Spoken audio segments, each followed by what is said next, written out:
qui peut m'empêcher d'être un bon père de famille. Je vais passer la parole à ceux qui n'ont pas parlé. De côté ci, ils n'ont pas parlé. S'il vous plaît, quelqu'un va prendre la parole. Comme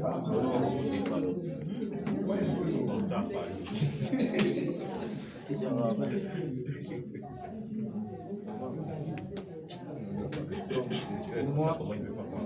Moi, les difficultés qui peuvent m'empêcher d'être un bon père, il y a la frustration de là où j'ai grandi. La frustration de pas l'éducation que tu as eue, comment tu as grandi, l'éducation que tu as reçue. Il y a aussi, si tu vis avec tes propres connaissances, donc hors de la parole de Dieu, ça c'est déjà aussi une difficulté. L'orgueil, c'est plus de dans la frustration que tu as reçue en famille. Les blessures de l'enfance en fait. Oui, oui. Et le manque de foi. Ok. C'était Arnold. Daniel. Je peux revenir sur l'intervention du frère. Quelle intervention pour la... C'est mieux de contribuer. On a fait pour la première question. On fait le tout maintenant, on a deux pour ce qui est des blessures, toute personne est blessée. S'il faut patienter, s'il faut ne pas se marier parce qu'on a été blessé, c'est une erreur. Même les hommes blessés arrivent à bâtir. Selon l'éducation qu'ils ont reçue, arrivent à être de bons pères. Je pense que tu peux seulement parler, on peut parler de l'orgueil, parce que l'orgueil englobe le moi. Il y a même la négligence des enfants, ça marche dans tout ça. Répondre d'abord à la question. Après, nous réfléchissons comment on a fait. Donc tu donnes ton avis. Bon, ce qui est de l'autre là, on va dire l'orgueil. Et derrière l'orgueil, il y a le mot suffisance. Oui, c'est la queue de... D'accord. Il y avait un doigt. Oui. Moi, un empêcheur que mon père en famille, il va avoir la mauvaise compagnie. J'ai cheminé avec des personnes dans lesquelles on se dit que c'est sujet, on ne va pas faire comme ça avec nos parents. Volume. Pour moi, il y a la mauvaise compagnie. On peut cheminer avec des personnes qui peuvent nous dire de ne pas faire et ce qu'il faut faire. Et cela peut influencer sur nos personnel. Pour moi aussi, il y a certaines paroles que mon père me dit souvent. Pour me dire souvent, quand tu sais choix, évite que la femme te dise de faire une chose, tu suis. Donc, et ce qu'elle a et moi, c'est que sur chaque parole que mon père me dit, il y a certaines paroles que je ne considère pas, et il y a certaines qui peuvent rester. Et puis le comportement de la femme, c'est que ça correspond un peu à ce que mon père me disait. Ça peut aussi impacter à le faire. Dans l'orgueil qui devient particulièrement en mauvaise compagnie, c'est Jonathan.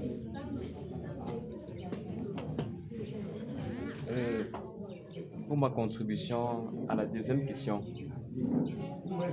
attaché à ma réponse que j'ai d'abord fait, la Bible dit, femmes, soyez soumis à vos maris.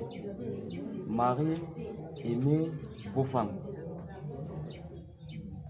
Ma contribution première, ça parlait de l'amour.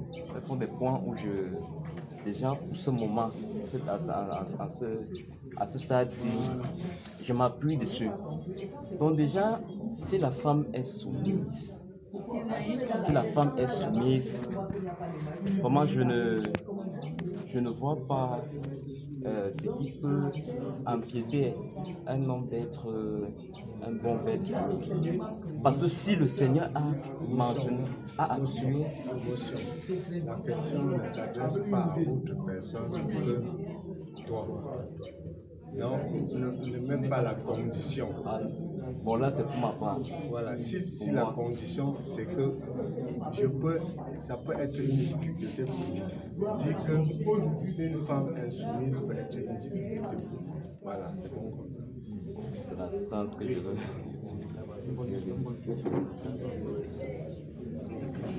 Dans ce sens-là.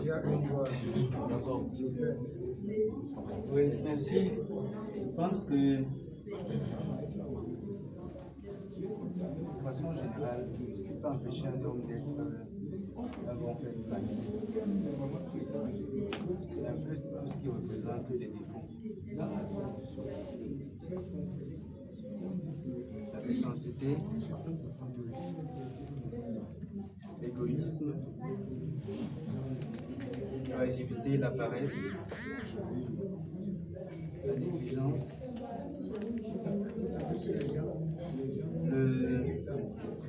la non-planification, pour revenir un peu sur celui qui planifiait tout à l'heure, la non-planification, de ces activités, la non-vision de ce qu'on pourrait ne pas avoir sur le futur, non-organisation. Parce que s'il faut rentrer dans les détails, ça va être beaucoup de choses. Mais je veux dire, prise l'une après l'autre, toutes ces caractéristiques-là, si justement elles sont présentes, par exemple, je ne planifie pas le peu d'argent que j'ai, peut-être que je ne vais pas arriver à pouvoir la scolarité, ou faire de scolarité. Peut-être que je suis oisif, je suis négligent, ou bien je suis égocentrique, ou bien égoïste. J'ai mon petit salaire, je pense d'abord aller me lever le coude avec quelques collègues avant de rentrer à la maison. La facture de la quittance d'électricité est là, elle traîne depuis. Autant de choses. La paresse, je ne prends pas soin moi-même de... Je languine peut-être dans le lit jusqu'à midi. Je vois très bien 1, 2, 3, 4, 5 expériences, 5 fois que les chaussettes traînent au salon. Il n'a pas fait son lit quand il s'est levé le matin. Mais je ne prends pas la peine de lui dire, fils, quand tu te lèves le matin, sache que tu vas te coucher le soir. Et tel tu auras fait ton lit, tel tu vas te coucher. Si tu le fais mal, tu vas passer une mauvaise nuit, et ainsi de suite. Donc pour moi, c'est autant de choses. Tout ce qu'on a un peu comme défaut, comme manquement, c'est ce qui peut jouer comme facteur pour nous empêcher de développer notre potentiel en tant que bon père. Ok, merci beaucoup papa. Je sais que papa a donné un peu les difficultés, il a donné sur le plan global les difficultés qui peuvent nous empêcher d'être un bon père de famille. Mais la question est personnelle. Quelles sont les difficultés que vous avez? Ça, je l'ai bien compris. Mais je me suis mis dans le jeu, je me suis mis à la place de tout le monde. Donc je n'ai pas voulu centrer les choses sur moi-même.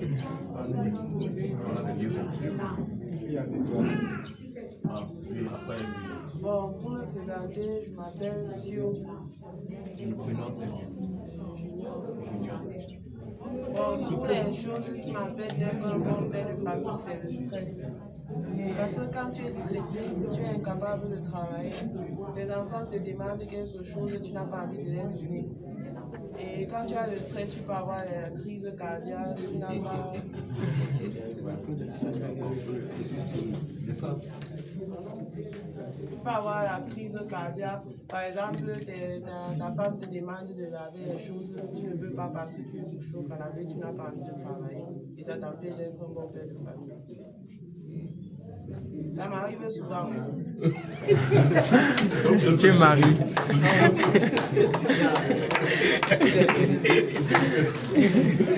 Il est marié. Bien, bonsoir. Je m'appelle Dr. Donatien. Donatien. Papa Donatien ou célibataire? Papa Donatien. Moi, de contribution, ce qui peut empêcher l'homme d'être père de famille, il y a la tricherie dans le foyer. Mais quand tu n'es pas sérieux avec ta femme, ce qui est sûr, tu ne peux pas cacher. Un jour, elle va constater, ça va créer des désordres dans la famille.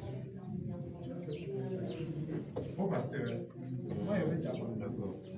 Ça c'est beaucoup. C'est beaucoup parce que la question est personnelle. Quelles sont les difficultés que vous avez qui peuvent vous empêcher d'être un bon père de famille? Vous sentir.